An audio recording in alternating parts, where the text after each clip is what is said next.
إن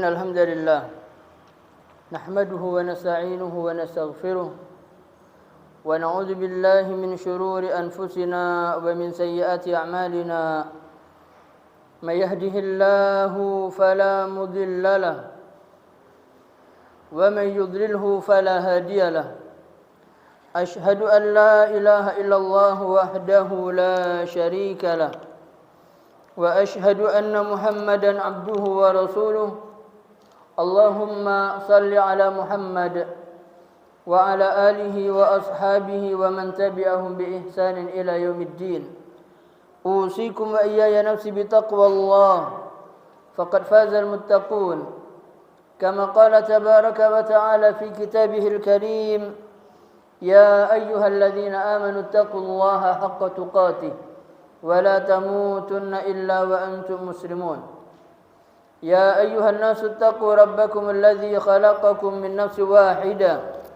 وخلق منها زوجها وبث منهما رجالا كثيرا ونساء واتقوا الله الذي تساءلون به والأرحام إن الله كان عليكم رقيبا يا أيها الناس اتقوا ربكم الذي يا أيها الذين آمنوا اتقوا الله وقولوا قولا سديدا يصلح لكم أعمالكم ويغفر لكم ذنوبكم ومن يطع الله ورسوله فقد فاز فوزا عظيما أما بعد فإن أصدق الحديث كتاب الله وخير الهدي هدي محمد صلى الله عليه وسلم وشر الأمور محدثاتها وكل محدثة بدعة وكل بدعة ضلالة وكل ضلالة في النار. Ma'asyiral muslimin rahimakumullah. Puja puji syukur kita ucapkan kepada Allah atas segala nikmat yang Allah berikan kepada kita, khususnya nikmat iman, nikmat Islam, nikmat sehat, dan kita mohon kepada Allah agar dengan nikmat-nikmat ini Allah golongkan kita dalam golongan hamba-hamba Allah yang muttaqin, dalam golongan hamba-hamba Allah yang pandai bersyukur atas nikmat yang Allah berikan kepada kita. Kemudian salawat dan salam kita haturkan kepada Nabi besar Muhammad sallallahu alaihi wasallam yang mana dengan diutusnya beliau syariat Islam sempurna, dan kita mohon kepada Allah agar Allah memudahkan kita dalam mengikuti sunnah-sunnah Nabi sallallahu alaihi wasallam sampai akhir hayat kita, dan kita mohon agar kita dimatikan dalam keadaan husnul khatimah. Ma'asyiral muslimin rahimakumullah. Kita masuk pada hadis yang ke-15. Wa an Abi Hamzah Anas bin Malik Al-Ansari khadimi Rasulillah sallallahu alaihi wasallam qala Rasulullah sallallahu alaihi wasallam lallahu afrahu bi taubati abdihi min ahadikum saqata ala ba'irihi wa qad adallahu fi ardin falatin muttafaq alaih. Wa fi riwayatin li Muslimin lallahu ashaddu farahan bi taubati abdihi hina yatubu ilaihi min ahadikum kana ala rahilatihi bi ardin falat fanfalatat minhu wa alaiha ta'amuhu wa sharabuhu fa aysa minha فأتى شجرة فاضطجع في ظلها وقد أيس من راحلته فبينما هو كذلك إذ هو بها قائمة عنده فأخذ بخطامها ثم قال من شدة الفرح اللهم أنت عبدي وأنا ربك أخطأ من شدة الفرح. Dari Abi Hamzah Anas bin Malik Al-Ansari, pembantu Rasulullah sallallahu alaihi wasallam, dia berkata, Rasulullah sallallahu alaihi wasallam bersabda, "Lallahi afrahu bi taubati abdihi min ahadikum saqata ala ba'iri." sungguh Allah Subhanahu wa ta'ala sangatlah bahagia dengan taubatnya salah seorang di antara kalian, melebihi kebahagiaan seseorang yang jatuh dari ontanya, kemudian ontanya pergi meninggalkannya. Ini hanya sampai di sini. Dan di riwayat yang lain, di riwayat Muslim, sesungguhnya Allah sangat bahagia dengan taubatnya seseorang ketika dia bertaubat kepada Allah. Kebahagiaan Allah ini melebihi kebahagiaan seseorang atau salah seorang di antara kalian yang mana dia sedang di atas ontanya di satu tempat di padang pasir atau di gurun pasir yang tidak ada manusia, tidak ada tumbuh-tumbuhan, tidak ada makanan. Fanfalatat minhu, dan kemudian onta yang dia tunggangi itu pergi meninggalkannya, lari. Wa 'alaiha ta'amuhu wa syarabuhu fa ayisa minha, dan di atas ontanya tadi ada makanan dan minumannya. Maka laki-laki ini putus asa, tidak ada manusia, tidak ada tempat tinggal, sampai akhirnya mendapati ada satu pohon. Karena kelelahan disebutkan fa'ata syajaratan fattaja'a fi dhilliha. Kemudian orang ini mendatangi pohon tersebut dan berbaring. Karena apa? Karena sudah putus asa. Makanan semuanya dan minumannya dibawa oleh ontanya, dan dia tidak ada yang diharapkan, tidak ada harapan orang lewat. Kalau sekarang tersesat masih gampang, ada kendaraan banyak. Nah, ini di padang pasir, gurun pasir yang tidak ada manusia, tidak ada hewan. Mungkin yang ada malah ular.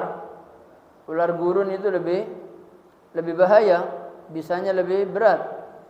Maka dia berbaring di bawah naungan pohon tersebut. Waqad ayisa min rahilatihi, dan dia sudah putus asa terhadap hewan tunggangannya, sudah tidak mungkin balik.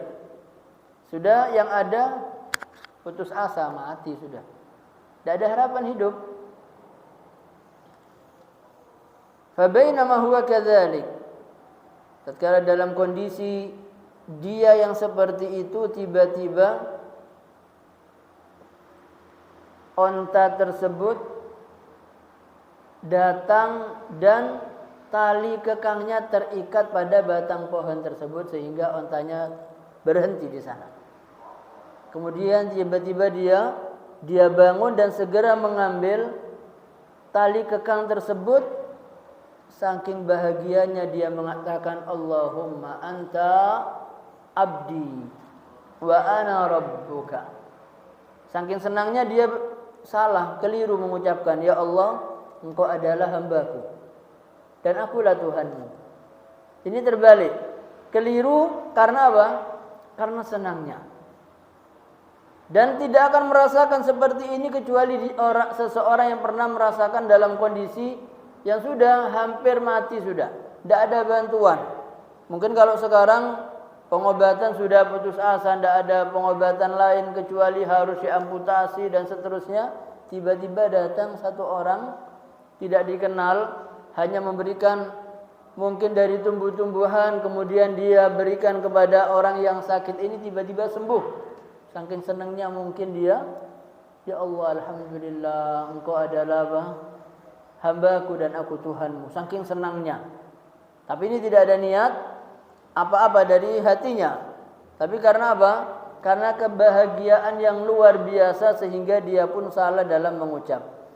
Dan kebahagiaan Allah terhadap taubatnya seorang hamba melebihi bahagianya orang ini tadi, ketika hewan atau tunggangannya kembali dengan membawa perbekalan yang lengkap. Ma'asyiral muslim rahimakumullah. Disebutkan Anas bin Malik. Anas bin Malik ini adalah ketika Nabi sallallahu alaihi wasallam sampai ke Madinah, ibunya Anas bin Malik datang kepada Nabi dan mengatakan kepada Nabi sallallahu alaihi wasallam, "Aba, ini anakku, aku serahkan kepadamu wahai Muhammad untuk membantumu atau untuk menjadi pelayanmu." Kemudian ditinggal oleh ibunya dan dipelihara oleh Nabi sallallahu alaihi wasallam. Kemudian ma'asyiral muslim rahimakumullah. Di dalam hadis ini adalah dalil bukti bahwasanya Allah bahagia dengan taubatnya hambanya ketika dia bertaubat kepada Allah. Wa annahu yuhibbu dzalika mahabbatan 'azimah. Allah sungguh sangat cinta kepadanya dengan kecintaan yang sangat luar biasa besarnya. Lakin akan tetapi kecintaan Allah ini dengan taubatnya seseorang bukan untuk kebutuhan Allah, tidak. Tidak berarti taubatnya seseorang kepada Allah kemudian Allah senang, alhamdulillah, tidak. Bukan untuk Allah Subhanahu wa taala, tapi apa? Manfaatnya taubat ini kembali kepada setiap orang. Tidak menambah kebesaran Allah sehingga Allah bahagia, tidak. Tapi kebahagiaan Allah ini karena apa? Karena senang hambanya ini terangkat derajatnya ketika dia taubat dari dosa yang dia kerjakan kepada Allah. Fa innahu yuhibbu ay ya'fuwahu. Karena Allah cinta untuk mengampuni hambanya. Allah cinta untuk memberikan ampunan, dan ampunan Allah ini lebih dahulu ketimbang Allah murka dan dendam kepada hambanya. Ma'asyiral muslim rahimakumullah. Sampai dalam sebuah hadis dikatakan kalau saja penduduk negeri itu semuanya salihin, semuanya ahli ibadah, semuanya ahli taat, maka Allah akan binasakan mereka. Allah akan gantikan penduduk negeri tersebut dengan penduduk negeri yang mereka ahli maksiat, kemudian mereka bertobat kepada Allah. Itu Allah lebih suka kondisi orang yang berdosa kemudian dia segera memohon ampun kepada Allah Subhanahu wa taala. Dan kemudian hadis ini menyebutkan isbatul farah lillah, menetapkan sifat bahagia bagi Allah Subhanahu wa taala. Allah juga murka, Allah juga tidak suka atau Allah benci dan seterusnya. Tapi sifat-sifat ini tidak sama dengan sifat yang ada pada manusia. Kecintaan Allah kepada hambanya tidaklah sama dengan kecintaan makhluk kepada makhluknya. Kemudian ma'asyiral muslim rahimakumullah, bal huwa farahun yaliqu bi 'azamatihi. Akan tetapi kebahagiaan Allah ini sesuai dengan kebesaran Allah Subhanahu wa taala. Ma'asyiral muslim rahimakumullah, kalau saja kebahagiaan kita dengan kebahagiaan anak kecil itu berbeda. Anak kecil diberi es krim bahagianya luar biasa. Tapi es krim diberikan kepada kita, kita senang tapi tidak sama dengan kebahagiaan anak kecil. Walillahil masalul a'la, dan bagi Allah perumpamaan yang jauh lebih dari itu. Ini karena sesama makhluk. Bagaimana dengan Allah? Jauh lebih dari itu sehingga tidak boleh dicontoh-contohkan. Nah, saya aja begini, bagaimana Allah? Tidak. Sesuai dengan kebesaran Allah Subhanahu wa taala. Kemudian ma'asyiral muslim rahimakumullah, lakin lamma sadara hadza an khata'in min shiddatil farah sara ghairu mu'akhadh bihi.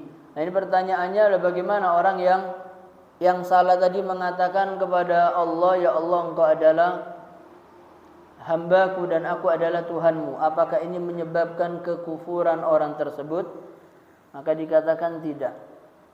Karena kekeliruannya ini bukan unsur kesengajaan yang keluar dari hatinya. Berbeda dengan orang yang terang-terangan mereka istihza dengan Al-Quran. Mereka ini mengolok-olok Al-Quran, mempermainkan Al-Quran. Kalau diingatkan, Ketika menafsirkan ayat semaunya sendiri diingatkan, apa mereka menjawab? Mereka akan mengatakan innama kunna nakhudu wa nal'ab. Kami ini hanya bermain-main saja dengan ayat. Menafsirkan ayat seenaknya, ketika diingatkan dia mengatakan saya hanya main-main saja kok.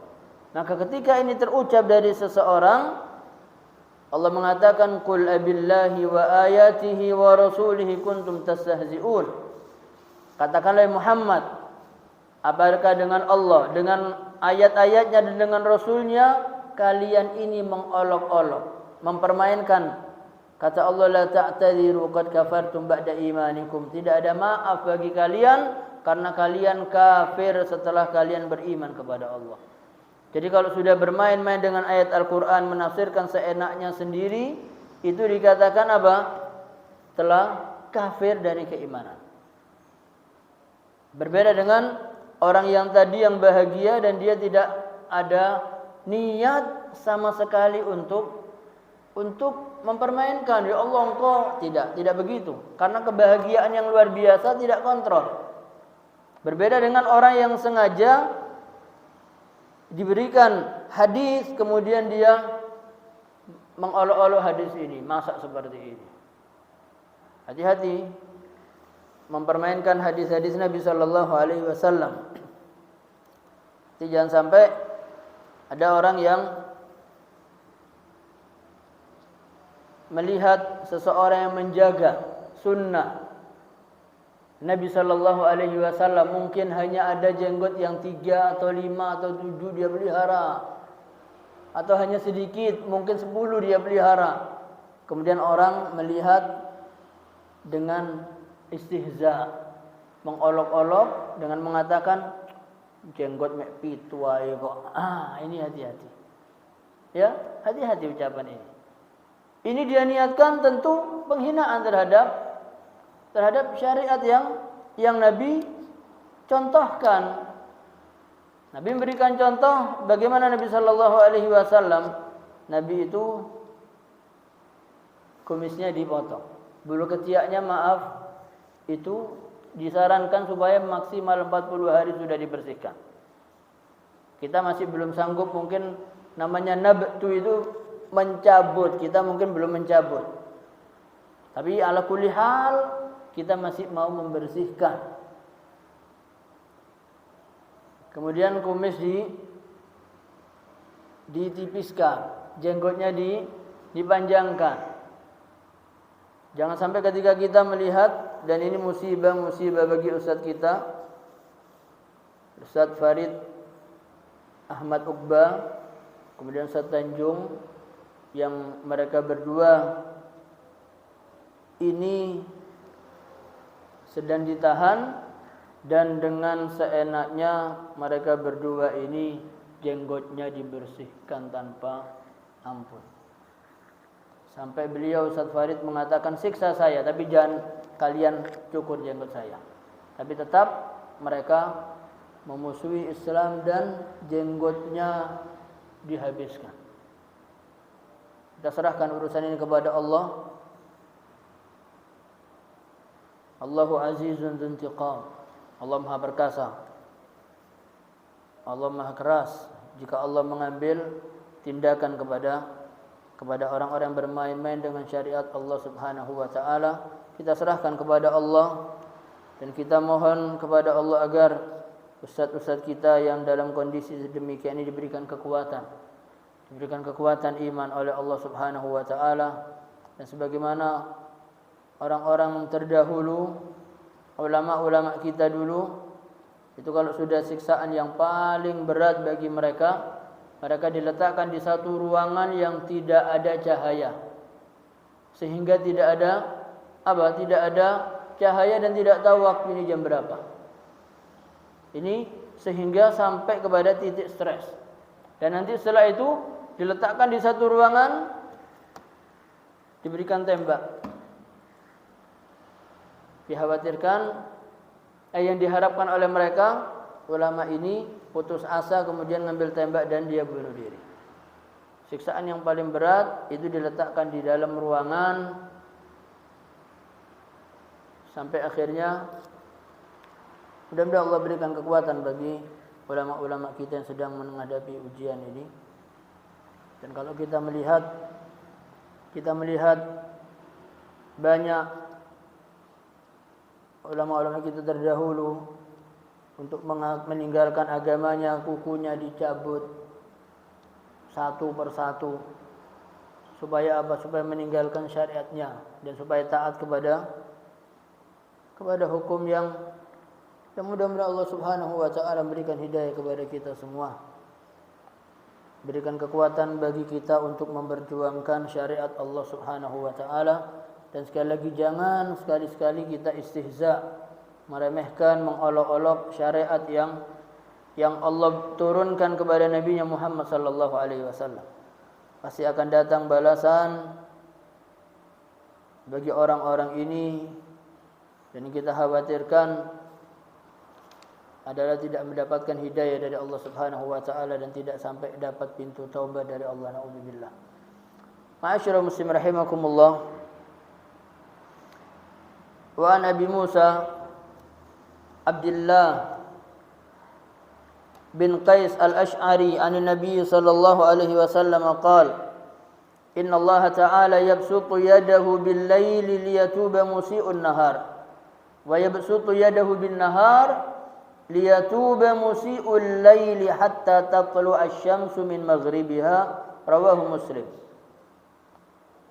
Hadis ke-16 dari Abi Musa al-Ash'ari dari Nabi sallallahu alaihi wasallam, beliau bersabda, sesungguhnya Allah membentangkan tangannya di malam hari agar supaya orang-orang yang berbuat dosa di siang hari itu taubat kepada Allah. Dan Allah membentangkan tangannya di siang hari agar supaya orang-orang yang melakukan dosa di malam hari bertaubat kepada Allah. Sampai kapan waktunya? Hatta tatlu asyamsu min maghribiha, sampai matahari terbit dari tempat terbenamnya. Kalau sekarang ini semuanya tahu matahari terbit dari timur. Sehingga banyak orang yang sudah mereka bermaksiat kepada Allah dan tenang-tenang saja. Tapi tatkala mulai melihat tanda-tanda matahari terbit dari barat, baru semua manusia mulai ingin bertaubat dan beriman kepada Allah, dan pada waktu itu semua pintu taubat sudah tidak ada lagi, tidak dibuka, sudah tertutup.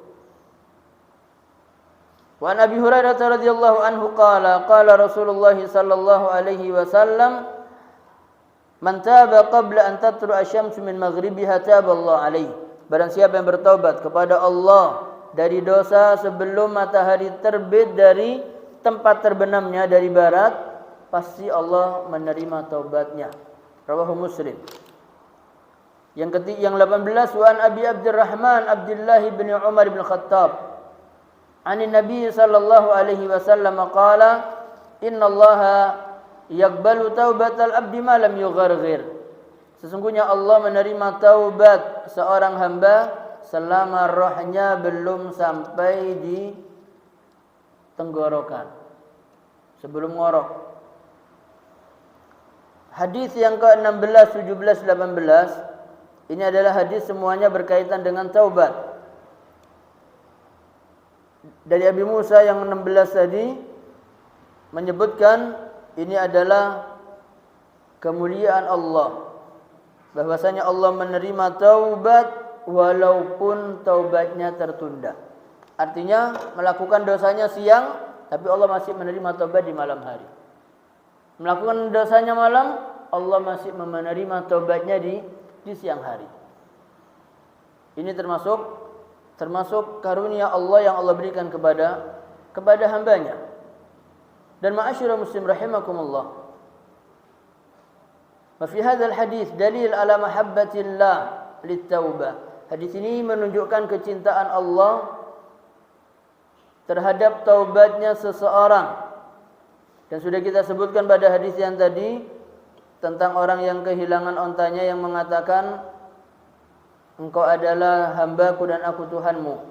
Dan di sini disebutkan fihi isbatul yad lillah. Pada hadis ini juga menetapkan bahwasanya Allah Subhanahu wa taala memiliki tangan. tanpa kita menanyakan bagaimana tangan Allah. Tidak boleh. Menanyakan itu tidak boleh karena apa? Karena kita tidak akan pernah sampai menebak Allah seperti apa, tidak sampai. Tidak akan pernah bisa. Dan ma'asyiral muslim rahimakumullah, bahkan ketetapan Allah memiliki tangan itu disebutkan dalam Al-Qur'an juga. Kalau tadi dalam hadis, kemudian di dalam Al-Qur'an juga Allah mengatakan wa qalatil yahudu yadullahi maghlulah. Dan orang-orang Yahudi mengatakan satu tangan Allah itu terbelenggu gini. Tapi apa kata Allah? Ghullat aydihim. Tangan-tangan mereka lah yang terbelenggu, walu'inu bima qalu, dan mereka dilaknat karena ucapan mereka. Tapi kata Allah, untuk menetapkan Allah Subhanahu wa taala, Allah mengatakan sendiri bal yadahu mabsuutatan. Akan tetapi kedua tangan Allah kedua-duanya apa? Terbuka. Nah, ini di sini Allah mensifatkan Allah sendiri bahwasanya Allah memiliki dua tangan, dan ini kita mengimani dan mensifati sesuai dengan apa yang Allah sifatkan atas Allah sendiri tanpa kita bertanya-tanya bagaimana tangannya. Tidak boleh. Tapi kita mengimani dengan apa yang Allah sampaikan dalam Al-Quran atau apa yang Nabi Sallallahu Alaihi Wasallam sampaikan dalam hadis, maka kewajiban kita hanya mengimaninya tanpa kita bertanya-tanya bagaimana dan menyerupakan dengan diri kita, tidak boleh. Itu larangan yang ada yang berkenaan dengan sifat Allah karena tidak sama dengan sifat makhluqin. Kemudian ma'asyiral muslim rahimakumullah, Allah Subhanahu wa taala juga menerima taubat hambanya walaupun taubatnya itu terlambat. Tapi hati-hati, yang wajib bagi seseorang itu adalah ketika dia berbuat dosa, berbuat maksiat, agar dia segera mohon ampun karena dia tidak tahu kapan kematian datang kepadanya. Jangan sampai gampangkan aku masih muda, yang tua aja masih hidup, umur saya masih panjang, tapi tidak ada jaminan. Tidak ada jaminan. Karena ketika Umar bin Khattab, mungkin kita tahu Umar bin Khattab memiliki putra bernama Abdullah ibnu Umar. Ketika di masa kecilnya Abdullah bin Umar ini pakaiannya banyak jahitan. Kemudian di antara kawan-kawannya Abdullah bin Umar ini suka mengolok-olok. Suka, bahasa kita jarak ya. Dia mengatakan, teman-temannya mengatakan Ibnul Khalifah. Masa putra khalifah bajunya banyak jahitan. Sehingga Abdullah bin Umar pergi kepada ayahnya dan mengatakan kondisi yang terjadi terhadapnya bagi anak-anak, bagi kawan-kawannya. Maka Khalifah Umar datang ke Baitul Mal. Datang ke Baitul Mal dengan mengatakan kepada Baitul Mal, bendaharanya itu Umar bin Khattab mengatakan, aku akan pinjam uang untuk membelikan pakaian anakku. Nanti waktu saya gajian, saya bayar. Ternyata bendahara yang ditunjuk oleh Khalifah Umar ini tidak memberikan uang pinjaman. Nah, sekarang kita sebagai ketua, kita yang angkat bendahara, ya. Kemudian kita mau pinjam, bendahara tidak ngasih. Kira-kira diganti bendahara ini. Ya. Masa saya yang nunjuk, saya pinjam tidak dikasih, ganti, coret, cari bendahara yang lain. Tapi Umar bin Khattab tidak demikian. Ketika bendaharanya tidak memberikan dengan mengatakan, wahai Umar, wahai Khalifah, apa jaminan Anda masih hidup sampai gaji Anda turun? Tidak ada jaminan. Jadi ketika Umar bin Khattab akan pinjam, bendaharanya mengatakan, apa jaminan Anda? Apakah ada jaminan Anda hidup sampai masa gaji Anda terima? Maka Umar bin Khattab mengatakan, alhamdulillah, yang telah Allah tunjuk seorang bendahara yang bisa menasehati dirinya ketika dia ada kesalahan. Kemudian Umar bin Khattab pulang dan mengatakan kepada putranya, ayah akan membelikan kalau ayah sudah punya uang. Tapi kalau kita sekarang milih hutang. Tapi Umar bin Khattab mengatakan, ayah akan membelikan kalau ayah punya uang. Maka ini ma'asyiral muslimin, dalam hal ini pun jangan menunda-nunda taubat karena umur ini kita tidak tahu. Kemudian ma'asyiral muslimin rahimakumullah, sebutkan kullun yatubu, setiap orang itu harus bertaubat kepada Allah. Lakin alladzi lam yatub qabla an tatlu'a asy-syams min maghribiha la tuqbal taubatuhu. Tapi orang yang taubatnya nunggu matahari terbit dari barat, maka taubatnya tidak akan diterima. Kemudian ma'asyiral muslim rahimakumullah, Allah Subhanahu wa taala sebutkan, innamat taubatu lilladzina ya'maluna as-su'a bijahalah. Sesungguhnya taubat itu diterima oleh Allah ketika dia melakukan dosa karena kebodohan. Kita tahu tapi kita melakukan perbuatan dosa ini termasuk bodoh kita. Tsumma yatubuna min qarib, kemudian dia segera bertaubat kepada Allah. Maka Allah katakan faulaika yatubullahu alaihim. Maka mereka itulah orang-orang yang Allah berikan taubat bagi mereka. Kemudian ayat setelahnya Allah katakan walaisatit taubatu, dan bukanlah taubat itu lilladzina ya'maluna sayyi'at, bagi orang-orang yang melakukan kesalahan-kesalahan sampai datang al-maut kepadanya, kemudian dia mengatakan ya Allah aku taubat. Itu sudah terlambat, tidak diterima taubat orang ini. Masih azan dulu.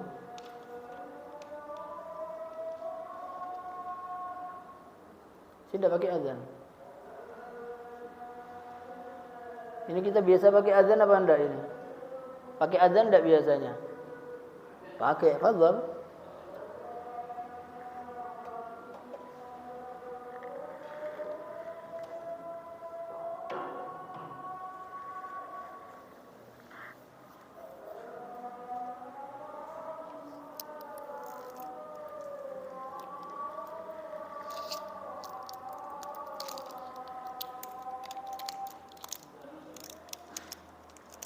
Fadhal.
Bismillahirrahmanirrahim. Wa an Zirr ibni Hubaish qala, hadis yang ke-19 dari Zir bin Hubaish, dia berkata, ataitu Safwan ibn Assal radhiyallahu an, aku datang kepada Safwan bin Assal. Safwan bin Assal ini termasuk salah seorang sahabat Nabi sallallahu alaihi wasallam. As'aluhu 'anil mashi 'alal khuffain. Kata Zir, aku bertanya kepada Safwan tentang al-mashu 'alal khuffain. Apa? Membasuh di atas al-khuf. Al-khuf itu sepatu yang tingginya sampai di atas mata kaki. Jadi kita kalau mau perjalanan atau kita mukim di tempat kita, kemudian kita mau menggunakan sepatu boot yang tinggi itu ya, mungkin sampai hampir sebetis ya. Kita kan kalau mau sholat mungkin perjalanan, touring, macam-macam, kita mau ngelepas susah. Atau camping, kita tidak mau melepas sepatu ini. Bisa apa tidak? Bagaimana kita wudu dan bagaimana kita sholat? Apa harus kita lepas? Maka di sini Zir bin Hubaish bertanya kepada Safwan bin Assal. Kemudian faqala ma jaa bika ya Zir? Apa yang membuatmu datang ke sini wahai Zir? Faqultu, Zir mengatakan, ibtigha'al ilmi. Aku datang ke sini untuk mencari ilmu. Apa kata Safwan bin Assal? Innal malaikata tadau ajnihataha li talibil ilmi ridhan bima yatlubu. Sesungguhnya malaikat ini meletakkan sayap-sayapnya untuk penuntut ilmu syar'i. Bentuk keridhaan malaikat ini terhadap apa yang dituntut oleh penuntut ilmu syar'i. Jadi tidak harus majelis taklim, tidak. Tapi datang kepada orang yang mengerti tentang ilmu syar'i, tentang urusan agama, dia bertanya, ini termasuk apa? Termasuk bentuk thalabul ilmi. Maka kata Safwan bin Assal, sesungguhnya malaikat ini benar-benar meletakkan sayap-sayapnya untuk penuntut ilmu, bentuk keridhaannya terhadap apa yang sedang diminta atau yang dicari. Faqultu, kemudian Zir mengatakan, innahu qad hakka fi sadri al-mashu 'ala al-khuffain ba'da al-gha'id wal baul. Wa kunta imra'an min ashabin Nabi sallallahu alaihi wasallam faji'tu as'aluka. Jadi di sini Zir mengatakan, aku inilah ada keraguan-raguan terhadap mengusap di atas sepatu boot. Kalau selesai buang air besar atau buang air kecil, aku ragu apakah aku harus melepas kemudian wudu lagi atau bagaimana. Dan aku tahu wahai Safwan bin Assal, engkau ini adalah termasuk laki-laki yang hidup di zaman Nabi sallallahu alaihi wasallam dan pernah berkumpul dengan Nabi. Yang hidup bersama Nabi dan kumpul bersama Nabi dikatakan sahabat. Orang yang hidup di zaman Nabi tapi dia tidak bertemu dengan Nabi tidak dikatakan dia sahabat. Yang dikatakan sahabat orang yang hidup bersama Nabi. Orang-orang Badui yang tidak bersama Nabi walaupun hidup di zaman Nabi tidak dikatakan sahabat Nabi sallallahu alaihi wasallam. Fajitu as'aluk, maka aku datang kepadamu wahai Safwan bin Assal. Hal sami'tahu yadhkuru fi dzalika syai'an? Apakah Anda mendengar bahwasanya Nabi menyebutkan atau mengatakan dalam urusan itu? Qala na'am. Safwan mengatakan iya. Kana ya'muruna idza kunna safaran aw musafirin alla nanzi'a khifafana thalatha ayyamin wa layalihinna illa min janabatin lakin min gha'itin wa baulin wa naum. Nah, ini disebutkan adalah Nabi Shallallahu Alaihi Wasallam memerintahkan kepada kami kalau kita ini sedang safar, kemudian agar kami tidak melepas sepatu but kami selama 3 hari 3 malam, supaya tidak melepas kecuali ketika perkara junub. Junub itu biar baik dia melakukan hubungan suami istri atau dia mimpi. Maka dalam kondisi ini harus melepas sepatunya. Tapi kalau karena tidur, karena buang air besar, buang air kecil, maka tidak perlu melepas sepatunya. Ini bukan sepatu-sepatu kerja kita kan di bawah mata kaki ya, sepatu yang sampai di atas mata kaki itu. Nah, kemudian ma'asyiral muslimin rahimakumullah, faqultu hal sami'tahu yadhkuru fil hawa syai'an. Kemudian aku bertanya lagi, apakah engkau mendengar sesuatu tentang al-hub? Al-hawa itu cinta, kecintaan. Qala na'am. Beliau mengatakan, iya. Kunna ma'a Rasulillah sallallahu alaihi wasallam fi safar. Pernah kami bersama Nabi dalam perjalanan. Fa bainama nahnu indahu idz nadahu a'rabiyyun bi sautin lahu jahwariyun, ya Muhammad. Ini tiba-tiba orang Badui ini datang di hadapan kami dengan memanggil Nabi dengan suara yang keras. Ini Badui. Badui ini memanggil Nabi Muhammad dengan suara yang sangat keras, ya Muhammad. Maka di hadapan sahabat ini, bahasa kita ini kurang ajar, memanggil Nabi dengan suara yang tinggi. Tapi ma'asyiral muslimin, fa'ajabahu Rasulullah sallallahu alaihi wasallam nahwan min sautihi. Maka Nabi pun menjawab dengan suara yang sedikit lebih tinggi dibandingkan orang Badui ini, dengan mengatakan, kemari. Kenapa? Karena larangan bagi umat Nabi ini mengangkat suara melebihi suaranya Nabi. Maka tatkala Badui ini bersuara tinggi, maka Nabi pun mengimbangi dengan suara yang tinggi juga.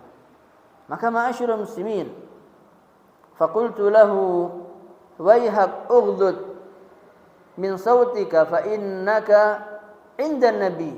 Maka aku mengatakan kepada Badui ini, rendahkan suaramu karena engkau ini berada di hadapan Nabi sallallahu alaihi wasallam dan dilarang bagimu untuk mengangkat suara di hadapan Nabi. Faqala wallahi la aghdud. Badui ini mengatakan, tidak, demi Allah aku tidak akan menurunkan suaraku. Ini orang Badui. Kemudian famazala yuhaddithuna, qala al-a'rabi al-mar'u yuhibbul qaum wa lamma yalhaq bihim. Kemudian orang Badui ini mengatakan, wahai Rasulullah, bagaimana ada seorang yang mencintai satu kaum tapi dia belum pernah bertemu dengannya, hanya cinta saja. Apa kata Nabi sallallahu alaihi wasallam? Al-mar'u ma'a man ahabba yaumal qiyamah. Seseorang akan dikumpulkan bersama orang yang dia cintai nanti pada hari kiamat. Insyaallah kita masih ingat tentang Anas bin Malik, dan ini termasuk diantaranya Anas bin Malik ini pernah kedatangan setelah Nabi Shallallahu Alaihi Wasallam ini khutbah panjang lebar tentang masalah hari kiamat, ancaman, kemudian siksaan dan seterusnya.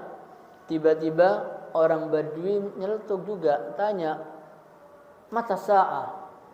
Dari tadi yang ada itu tentang peringatan, tentang siksa, tentang kejadian-kejadian. Badui ini bertanya, ya Rasulullah, kapan hari kiamatnya? Belum disebutkan dari tadi. Kata Nabi, apa yang kau persiapkan? Maka kata orang Badui ini, tidak ada ya Rasulullah. Hanya saja aku cinta kepadamu. Aku cinta kepada Allah dan cinta kepadamu. Maka kata Nabi sallallahu alaihi wasallam, engkau akan dikumpulkan bersama orang-orang yang kau cintai. Maka Anas bin Malik mengatakan, kami belum pernah bahagia sebahagia hari itu. Tatkala Nabi mengatakan anta ma'aman ahbabta, engkau akan dikumpulkan bersama orang yang kau cintai. Maka Anas bin Malik mengatakan, uhibbun nabiyyah, aku cinta kepada Nabi. Uhibbu Abu Bakrin, aku cinta kepada Abu Bakar. Aku cinta kepada Umar, walaupun aku belum bisa berbuat seperti mereka. Hanya mengandalkan cinta saja. Salat kita kerjakan 5 waktu, puasa wajib kita kerjakan, kita tinggalkan yang dia haramkan, kemudian kita cinta kepada Nabi, Abu Bakar, Umar, walaupun kita belum sampai seperti mereka. Dan tidak akan pernah bisa. Tidak akan pernah bisa seperti Abu Bakar. Tidak akan pernah bisa seperti Umar. Maka di sini dikatakan oleh Nabi sallallahu alaihi wasallam, engkau akan dikumpulkan bersama orang yang kau cintai. Maka hati-hati ini nanti kita mengidolakan pemain bola, ya. Kita akan dikumpulkan, ya kalau pemain bolanya ini ahli taat. Nah, kalau pemain bolanya ternyata mendukung Israel untuk menghancurkan Palestina, mendukung Israel untuk apa? Membelikan bom untuk menghancurkan orang-orang kaum muslimin. Pemain bola yang kita jadikan apa? Public figure, sampai pernah kita punya kawan itu saking senangnya dengan Nazi itu siapa? Hitler. Sampai di kamarnya itu dipajang fotonya Hitler. Begitu masuk kamar dia hormat Hitler. Luar biasa. Sampai alhamdulillah Allah berikan hidayah, dia benci sama Hitler, dia buang. Dan orangnya masih hidup. Dan mengatakan taubat saya. Kenapa sampai begitu? Karena dulu sekolah yang paling bagus itu sekolahnya Katolik. Tidak ada sekolah Islam yang bagus pada waktu itu. Dan orangnya sekarang hampir 70 usianya. Tapi tidak mengalami sekolah rakyat, SR. Tapi masuk sekolahnya di Katolik. Sehingga yang diajarkan di sekolah-sekolah itu adalah kebencian kepada Islam, kebencian kepada sahabat, kebencian kepada ajaran-ajaran Islam. Tapi walaupun demikian, termasuk di antara gurunya itu mengatakan hanya satu sekolah Islam yang benar-benar bonafit. Itu pada waktu tahun, dia menceritakan sekitar tahun 70-an. Sekitar tahun 70-an, 60 70-an, tahun 70-an dia cerita. Kemudian dia menyebutkan nama pondok yang sampai sekarang masih eksis, Pondok Modern Gontor. Itu sekolah Islam yang rapi, yang tertib, manajemennya tertib. Walaupun dia Katolik tapi masih mengakui dan masih jujur. Walaupun dia membenci Islam tapi masih menunjukkan sekolah yang eksis pada waktu itu. Kemudian ma'asyiral muslim rahimakumullah, famazala yuhaddithuna hatta dzakara baban minal maghrib. Dan disebutkan dan masih menceritakan kepada kami, berbicara kepada kami Nabi sallallahu alaihi wasallam sampai beliau menyebutkan ada satu pintu dari barat yang lebarnya itu, pintu yang lebarnya itu kalau ditempuh oleh orang yang mengendarai kendaraannya itu ditempuh 40 tahun. Dan Sufyan mengatakan qibala Syam, menghadap ke arah Syam. Allah menciptakan pintu tersebut pada waktu Allah menciptakan langit-langit dan bumi dan terbuka untuk taubat. Jadi pintu ini belum pernah tertutup sampai matahari terbit dari barat. Jadi pintu taubat ini Allah buka, Allah ciptakan, mulai Allah menciptakan langit dan bumi, itu lebarnya adalah bisa ditempuh dalam waktu 40 tahun, ada yang menyebutkan 70 tahun. Ini adalah pintu taubat yang tidak pernah Allah tutup sampai matahari terbit dari barat. Kalau sudah terjadi matahari terbit dari barat, maka tidak akan ada lagi pintu taubat, atau tidak ada lagi taubat diterima oleh Allah Subhanahu wa taala. Kemudian ma'asyiral muslimin rahimakumullah. Ini hadis satu ini banyak sekali faedah yang bisa diambil. Yang pertama adalah bahwasanya Zir datang kepada Sufwan bin Assal hanya untuk tujuan menuntut ilmu. Dengan keutamaan menuntut ilmu syar'i adalah malaikat benar-benar meletakkan sayap-sayapnya, bentuk keridhaannya kepada talabul ilmi syar'i, penuntut ilmu agama. Kemudian disebutkan lagi ilmu agama, ilmu syar'i ini tingkatannya lebih tinggi daripada jihad fi sabilillah. Allah katakan yarfa'illahu alladzina amanu minkum. Allah akan mengangkat derajat orang-orang yang beriman di antara kalian, walladzina utul ilma darajat, dan juga bagi orang-orang yang menuntut ilmu agama itu juga diangkat oleh Allah beberapa derajat. Dan ma'asyiral muslimin rahimakumullah, sehingga dikatakan oleh ahlul ilmi bahwasanya ilmu syariat itu lebih penting, menjaga ilmu syariat itu lebih penting daripada jihad. Karena syariat ini ada dua, ilmu syar'i, menjaga syariat-syariat Allah, dan yang kedua adalah dengan cara jihad bisilah, dengan alat perang. Maka di sini disebutkan seorang mujahid tidak akan pergi berperang kecuali dia dengan ilmu. Maka derajat ilmu lebih tinggi. Orang membagikan hasil rampasan tidak akan bisa dia membagikan kecuali dengan ilmu. Maka tingkatan ilmu itu lebih tinggi. Sehingga dalam ayat Allah sebutkan, wa makanal mu'minuna liyanfiru kafah. Tidak sepatutnya semua orang mukmin pergi ke medan perang, tidak. Falaula nafara min kulli firqatin minhum ta'ifah. Maka kenapa tidak diambil dari setiap mereka ini beberapa kelompok yang mereka ini yatafaqahu fid din, menuntut ilmu agama. Supaya supaya nanti ketika kembali menjadi liyunziru qaumahum idza raja'u ilaihim la'allahum yahzarun. Supaya mereka ketika pulang menjadi pemberi peringatan terhadap kaumnya. Maka ini kewajiban siapa? Kewajiban bagi anak-anak kita yang kita kirim ke pesantren. Seharusnya ketika pulang dia harus harus menjadi munzirul qaum. Berapa banyak di Tulungagung ini yang anak-anaknya disekolahkan ke pesantren? Seharusnya yang mengisi di masjid-masjid kita itu ya dari mereka. Tidak perlu dari Trenggalek, dari Surabaya. Mereka pulang ke tempatnya, kata Allah waliyunziru qaumahum, dan supaya mereka yang dikirim ini pulang itu menjadi munzirul qaum, mengingatkan orang-orang yang tidak sholat. Tugasnya siapa? Tugasnya anak-anak yang kita kirim ke pondok. Mereka tahu ilmu syar'i, pulang itu dilibatkan di ta'lim. Ayo sampaikan ilmumu. Apa yang kamu dapat sampaikan.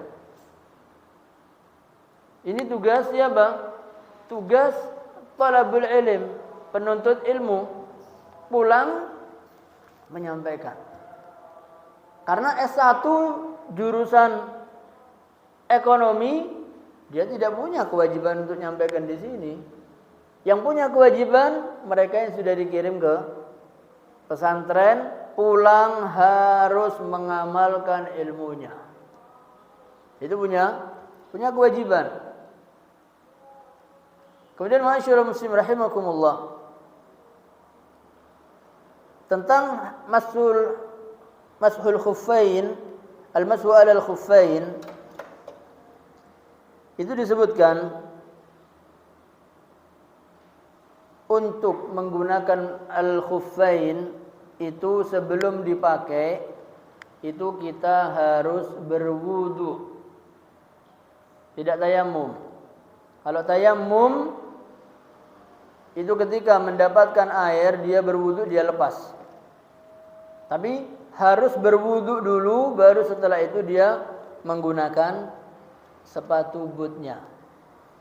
Nah, nanti ketika mau sholat dia berwudu, untuk kakinya dia basuh dengan air bagian atasnya. Tidak perlu melepas. Karena sekarang kita sholatnya di masjid, harus melepas sepatu. Tapi kalau di safar,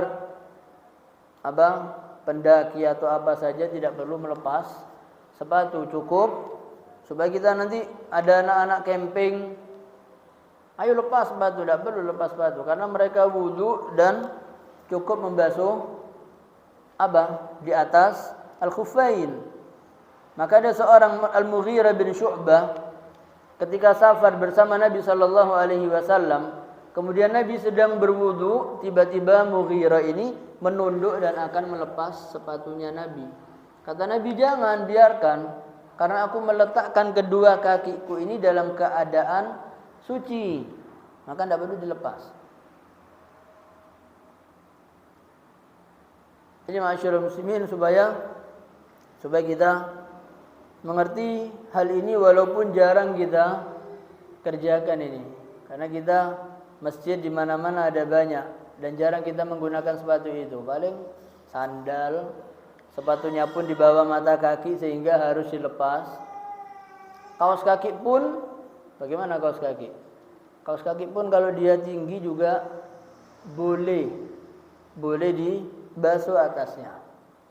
Mungkin tidak bisa melepas, wudu, kerannya di luar tidak perlu kita masuk sehingga tidak basah, boleh dibasuh. Ini dalam kitab yang kita bahas Syarah Riyadhus Shalihin, ini menyebutkan termasuk jawrab, kaos kaki itu juga boleh diperlakukan seperti sepatu yang tinggi tersebut. Mungkin ibu-ibu ini kesusahan masuk kamar mandi, tapi kalau ada tempat yang kering umpamanya wudunya, dia tidak perlu melepas kaos kaki. Disebutkan dalam kitab yang kita pelajari ini sekarang. Kemudian ma'asyiral muslim rahimakumullah, disebutkan kadzalika law kana qad labisa jawarib min qabl wa masaha alaihima, dan demikian juga kalau menggunakan kaos kaki yang tinggi, maka sebelum dia menggunakannya harus berwudu terlebih dahulu. Jadi wudu dulu sebelum pakai kaos kaki itu dalam keadaan suci kedua kakinya. Setelah wudu maka sampai dikatakan walaupun buang air kecil, maka ketika berwudu pun bisa dibasuh, tidak harus melepas ketika dia berwudu dan akan sholat. Karena dikatakan untuk mukim yang tidak safar itu hanya batasnya sehari semalam, tapi untuk musafir 3 hari 3 malam. Kemudian ma'asyiral muslim rahimakumullah, tentang mengangkat suara kita sudah membahas di surat Al-Hujurat. Allah katakan, ya ayyuhalladzina amanu la tarfa'u aswatakum fawqa sautin nabi. Wahai orang yang beriman, janganlah engkau angkat suaramu di atas suara Nabi. Dilarang. Dan dilarang mengambil atau memutuskan atau ijtihad mengalahkan hadis Nabi sallallahu alaihi wasallam. Jadi terkadang kita ini kepandaian kita melampaui batas. Ilmunya baru setengah buku sudah berani ijtihad, padahal dalilnya Nabi banyak yang belum dia pelajari. Ini juga tidak boleh mendahulukan pendapat kita mengalahkan pendapat Nabi sallallahu alaihi wasallam. Tidak boleh. Kemudian ma'asyiral muslimin rahimakumullah, tentang masalah al-mar'u ma'a man ahab yaumal qiyamah disebutkan alhamdulillah ni'ma azimah. Ini adalah nikmat yang sangat besar. Sebagaimana diriwayatkan oleh Anas bin Malik. Seperti yang kita sampaikan tadi, innaka ma'aman ahbabta. Maka di sini Anas langsung mengatakan, maka aku cinta kepada Rasulullah, cinta Abu Bakar, cinta kepada Umar, dan aku mengharap agar aku dikumpulkan bersama mereka. Dan kita juga punya kesempatan. Jadi bukan hanya sebatas ikut-ikutan, aku cinta ini, tapi hati kita tidak. Dan ma'asyiral muslim rahimakumullah, hadhihi busyra lil insan. Ini adalah kabar gembira bagi setiap orang. Bahwasanya idza ahabba qauman sara ma'ahum. Kalau dia cinta kepada satu kaum, nanti dia bersama mereka. Wa in qasara bihi amalu, walaupun amal perbuatannya, ibadahnya tidak sama seperti mereka. Yakunu ma'ahum fil jannah, akan bersama mereka di surga, dan Allah mengumpulkan dia bersama orang-orang ahlu surga di mahsyar, dan mereka akan minum dari telaga Nabi Muhammad sallallahu alaihi wasallam. Amin. Mudah-mudahan kita semua termasuk dari orang-orang yang cinta kepada Allah dan Rasul, cinta kepada Abu Bakar, cinta kepada Umar, dan kita mengharap agar kita dikumpulkan bersama mereka di surga, walaupun kita belum bisa berbuat seperti mereka, agar kita dikumpulkan oleh Allah dan diizinkan untuk minum dari telaga Nabi sallallahu alaihi wasallam. Wa wajib al-muslim ayakrah al-kuffar. Dan ini bagi orang muslim wajib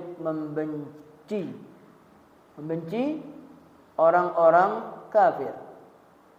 Wa an ya'lam annahum a'da, dan hendaklah dia mengetahui bahwasanya mereka ini adalah musuh-musuh bagi orang muslim, walaupun mereka menampakkan persahabatan, wal mawaddah, wal mahabbah, dan kecintaan. Fa innahum lan yataqarrabu ilaika, sesungguhnya mereka tidak akan bisa dekat bersama kalian kecuali hanya untuk maslahat mereka dan untuk mendatangkan madarat bagi kalian. Jadi disebutkan amma yataqarrabu ilaika limaslahatik fa hadza syai'un ba'id. Adapun mereka dekat kepada kalian untuk maslahat kalian, maka ini adalah perkara yang jauh dari mungkin, jauh, tidak mungkin. In kana yumkin, kalaupun mungkin, an najma' bainal ma' wan nar, fa yumkin an najma' baina mahabbatil kuffar lana wa adawatahum. Kalaupun mungkin kita mengumpulkan antara air dengan api, kalau itu bisa terjadi, maka bisa jadi kumpul kecintaan kita kepada orang-orang kafir, dan itu tidak mungkin. Karena Allah Subhanahu wa taala memberikan nama bagi mereka, mereka adalah musuh. Maka Allah katakan, wahai orang-orang beriman, jangan kalian jadikan musuhku dan musuh kalian sebagai aulia. Aulia al-wali, teman akrab atau pemimpin. Allah katakan, man kana aduwan lillah, barang siapa yang menjadi musuh bagi Allah, bagi malaikatnya, bagi rasulnya, bagi Jibril, bagi Mikail, maka sesungguhnya Allah adalah musuh bagi orang-orang kafir. Dan Allah Subhanahu wa taala sebutkan, wahai orang yang beriman, janganlah kalian jadikan kawan karib kalian atau orang yang kalian cintai, siapa yang menjadi musuhku dan musuh kalian. Kullu kafir fa inna Allaha aduwwun lahu. Setiap orang kafir Allah menjadi musuh baginya. Wa kullu kafir aduwwun lana, dia juga musuh bagi kita. Wa kullu kafir fa innahu la yudmir lana illa syarr.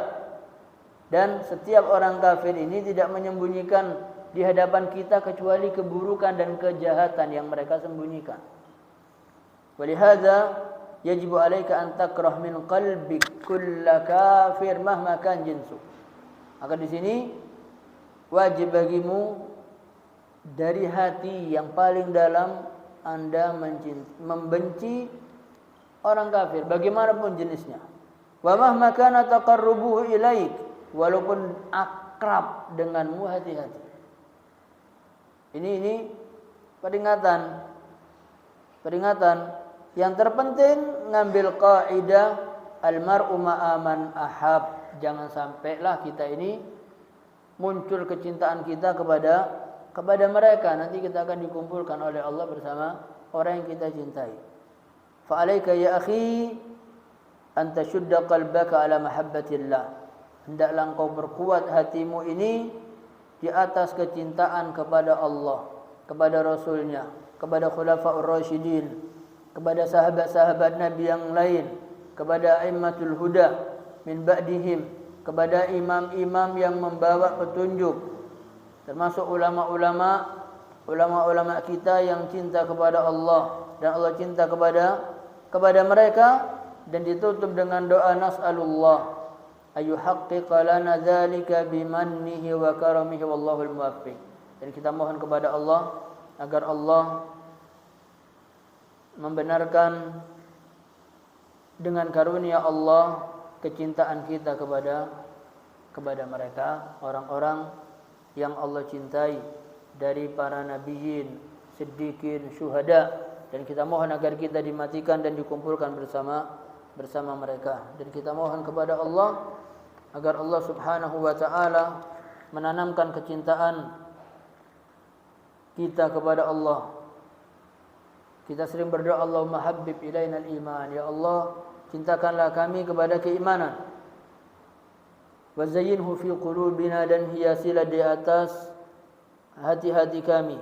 Wa karrih ilaina al-kufra wal fusuqa wal isyan, dan berikan kebencian kepada kami ini terhadap kekufuran, kefasikan, kemaksiatan.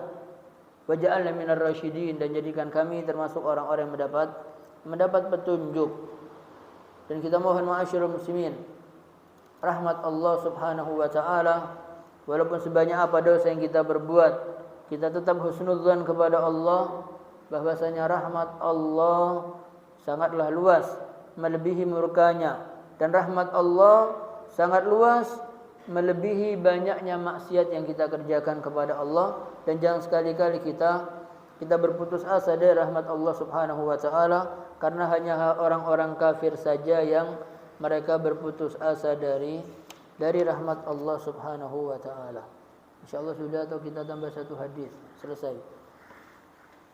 Insyaallah selesai, dan insyaallah kita akan membahas pada pertemuan yang akan datang ini hadisnya yang sangat panjang ini.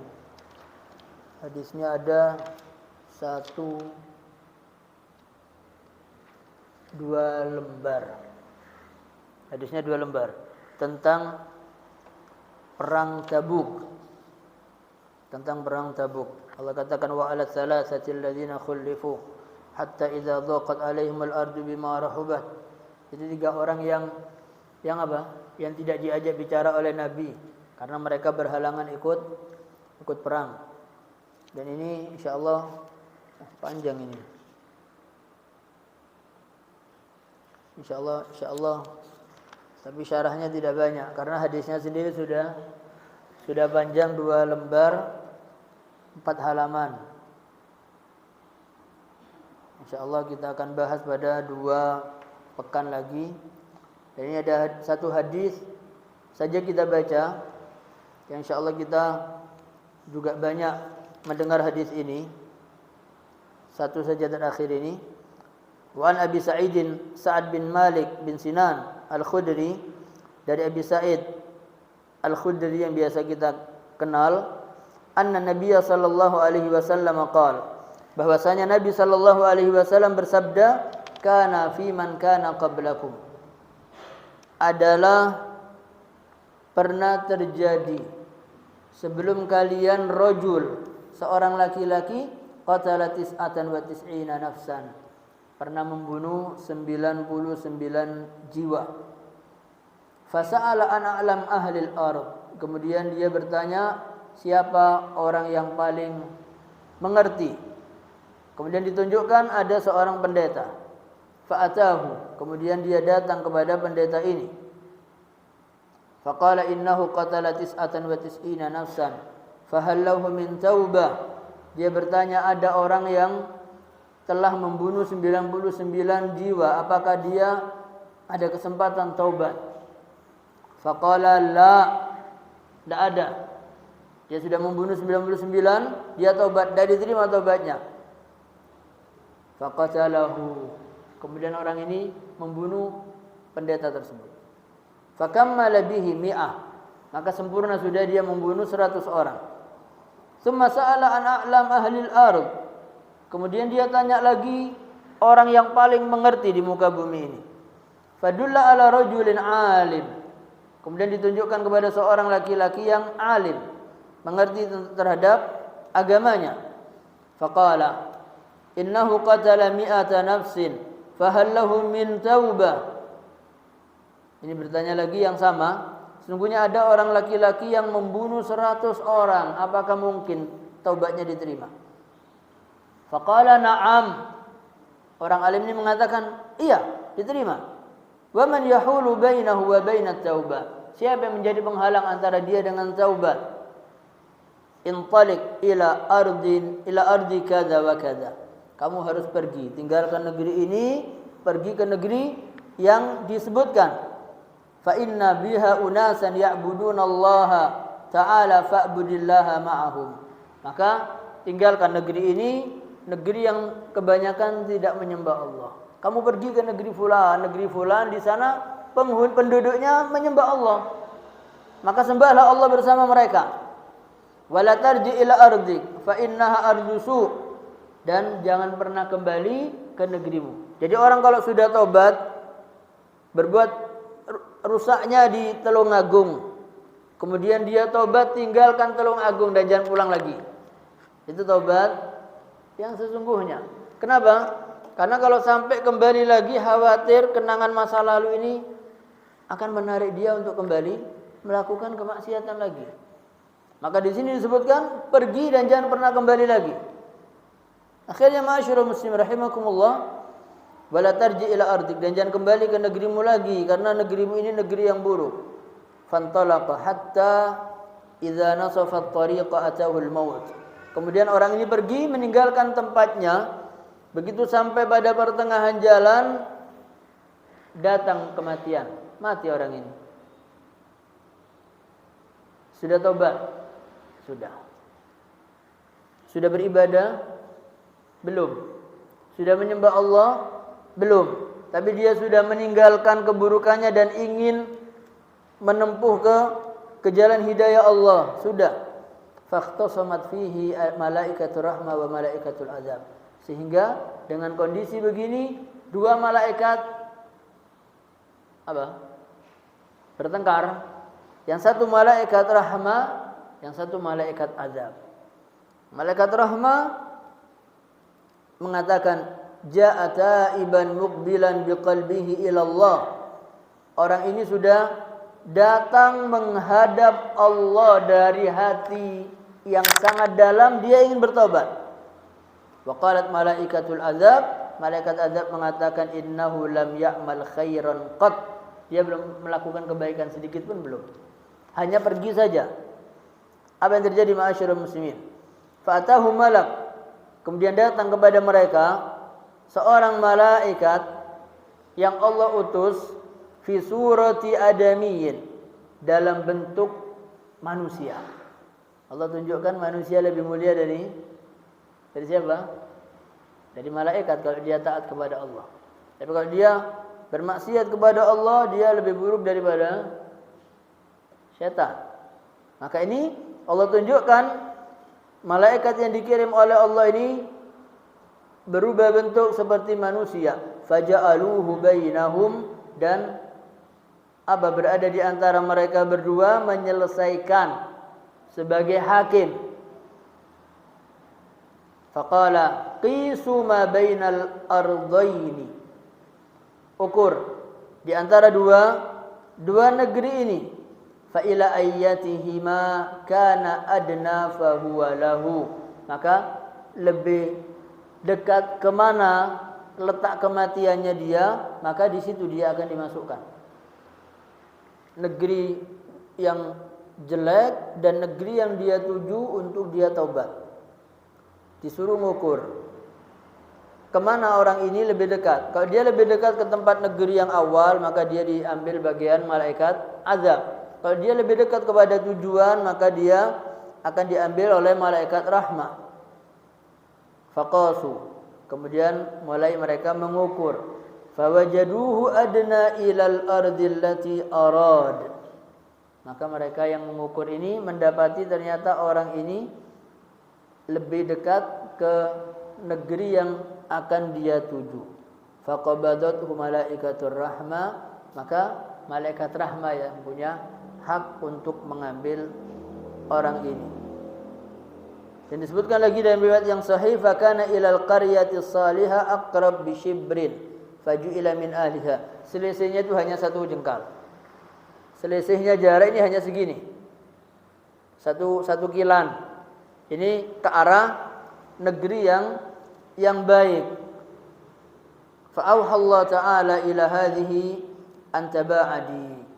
Dan Allah memerintahkan negeri yang dia bermaksiat ini supaya menjauh. Supaya menjauh. Dan Allah berfirman kepada negeri yang dituju ini, taqarrabi, dekatlah. Allah perintahkan, wa qala qisu ma bainahuma fawajaduhu ila hadhihi aqrab shibrin faghfira lahu.